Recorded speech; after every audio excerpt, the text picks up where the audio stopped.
This video will show you that there are very few changes in making a refrigeration repair on an R290HC system versus a 134A 404A refrigeration system. When working on a hydrocarbon R290 system, make sure you're using refrigerant-grade R290 propane and not standard propane. Let's first focus on the tools. These are the specialized tools needed to service an HC system.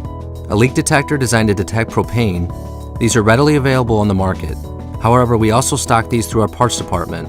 The safety placard, R290 refrigerant, and the optional recovery tank. Next are the tools common to both refrigeration system repairs. And lastly, tools for servicing R134A or 404A, which includes a recovery machine, tank, and 134A 404A refrigerant. The recovery machine and tank are not required for HC repair. Now let's show the differences in making a refrigeration repair. The repair we are going to show is replacing a condensing unit on an HC system. The first step in making any repair on an HC or 134A 404A system is to correctly diagnose the failure. We are starting with the knowledge that the service technician has already diagnosed a failed compressor. Our HC repair starts with the service technician placing the safety placard in the area he will be making the repair. Then you will turn on the leak detector or gas meter. The next steps to replace the compressor are the same whether you're changing an HC or a 134A 404A compressor. The service technician will install piercing valves to allow access to the refrigeration system. After the valves have been placed on the suction and discharge process tubes on an HC system, the technician can vent the refrigerant directly into the atmosphere. On a 134A 404A system, the technician must recover the refrigerant in the system. Once the refrigerant is out of either system, the technician will cut the compressor pull-out right where it brazes into the compressor. If the technician is replacing the condensing unit, as he is in this repair, he will then cut the liquid line as it exits the dryer. If he is replacing the compressor, he will cut the compressor discharge line right as it exits the compressor.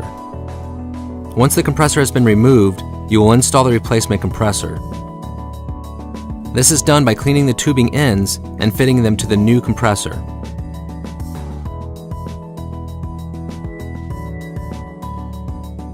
The next step on an HC system is to set up the nitrogen tank to circulate oxygen-free dry nitrogen through the system.